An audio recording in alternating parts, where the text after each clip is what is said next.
Et bien sûr, les Restos du Cœur alertent sur le gaspillage alimentaire chaque année en France. L'équivalent de 2,8 milliards de repas sont jetés alors qu'ils auraient pu être consommés. C'est beaucoup quand on compare avec les 132 millions servis par les Restos du Cœur en 2015. Heureusement, des initiatives se multiplient pour moins jeter d'aliments. Nous le verrons avec Alexia Mayer. On peut vraiment parler d'un marché anti-gaspi qui se met en place. Voyez ces deux exemples particulièrement prometteurs.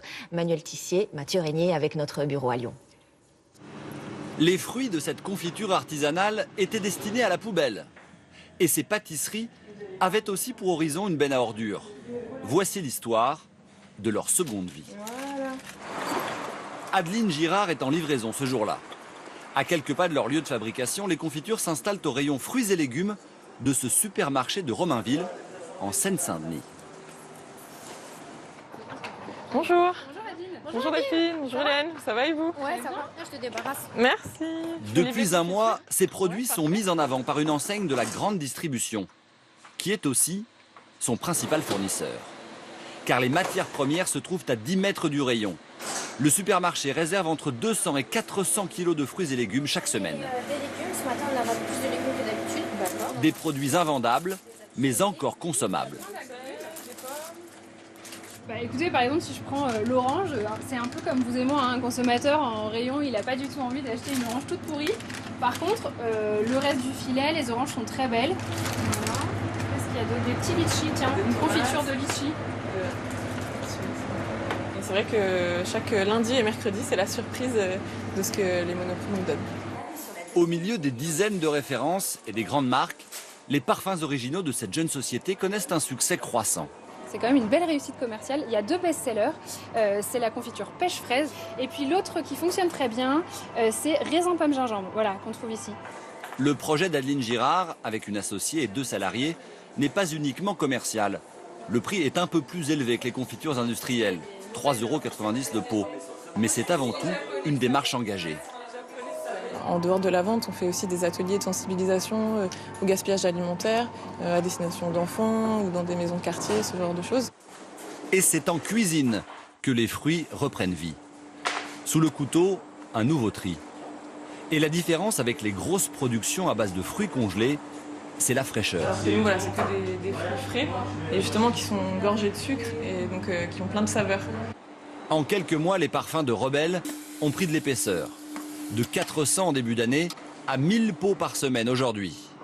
L'anti-gaspi est un marché en plein boom. Des applications qui recensent les dates de péremption. Des étals dédiés dans les supermarchés. Les entrepreneurs du net rivalisent d'imagination pour réduire et exploiter les déchets alimentaires. Et l'un des derniers nés fait un carton. Cette étudiante lyonnaise s'en sert presque tous les jours. Le principe, des denrées périssables bradées en fin de journée. Ce soir, je vais prendre chez Bake Shop. C'est une boulangerie. Sur son smartphone, une liste de commerçants. À l'heure de la fermeture, il propose des invendus à moindre coût. Réservation et paiement en ligne. Et rendez-vous au magasin. Bonsoir. Bonsoir. Je viens chercher une portion Too Good To Go que j'ai commandée. Un sandwich, une boisson et un dessert auraient coûté 10 € dans la journée. Ce soir, 4 seulement via l'application, 60% de réduction. Voilà. Pour moi, 4 € en tant qu'étudiante, on dit pas non. Et aussi un intérêt environnemental, quoi. On lutte contre le gaspillage et se dire que les denrées que j'ai prises, elles auraient pu être jetées. Si je les avais pas prises, ça fait toujours plaisir. On les vend un peu moins cher. C'est très bon pour l'utilisateur et c'est très bon pour nous puisqu'on met moins de choses à la poubelle et on valorise quelque part nos déchets, nos invendus. À chaque transaction, l'application récupère 1 €. Un business vertueux. Porté par le numérique et de jeunes entrepreneurs, le marché de l'anti-gaspi monte en puissance dans tout le pays. Alexia Mayer, on est d'accord, hein, la lutte anti-gaspillage, c'est vraiment dans l'air du temps. Vous avez repéré, vous, plein d'autres initiatives. Oui, dans la grande distribution, par exemple. Ce secteur est responsable de 14% des pertes et gaspillages chaque année. Alors, pour réagir, une expérience a été menée pendant 3 mois dans 10 super et hypermarchés. Quelle a été leur action? Eh bien, c'est très simple. Des vendeurs ont pris place au rayon fruits et légumes pour éviter la surmanipulation qui gâche les fruits les plus fragiles. Un rayon spécialement dédié dédié aux produits approchant la date limite de consommation a été mis en place pour les vendre en promotion. Et enfin, certains produits sont vendus à l'unité. Le résultat est très encourageant. En 3 mois, un quart de gaspillage en moins. On se demande ce qu'on attend pour le généraliser, ce dispositif. Sinon, Alexia, d'autres initiatives vont plus loin encore. Jusqu'à présent, 100% des déchets de nos poubelles grises, celles des ménages, sont incinérés ou enfouis. Au Puy-en-Velay, on a trouvé une solution. Comme vous le voyez sur ces images, depuis 2 ans et demi, une usine trie 90% des déchets de ces poubelles grâce à des robots.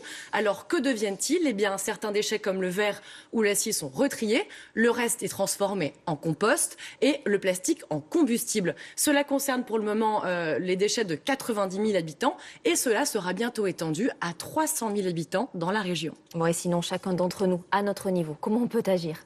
Alors, on peut déjà s'habituer à mieux trier le papier, les boîtes de conserve, les cartons, les piles. Nous produisons 475 kilos de déchets par ménage et par an. Et aujourd'hui, en France, on ne recycle que 50% de ces déchets. Mais l'objectif, c'est d'atteindre les 70% à l'horizon 2030. Il va donc y avoir des évolutions. Par exemple, en 2025, il nous faudra apprendre à trier les déchets organiques comme les fruits, les légumes et les coquilles d'œufs. Eh bien, c'est noté. Merci beaucoup, Alexia. On poursuit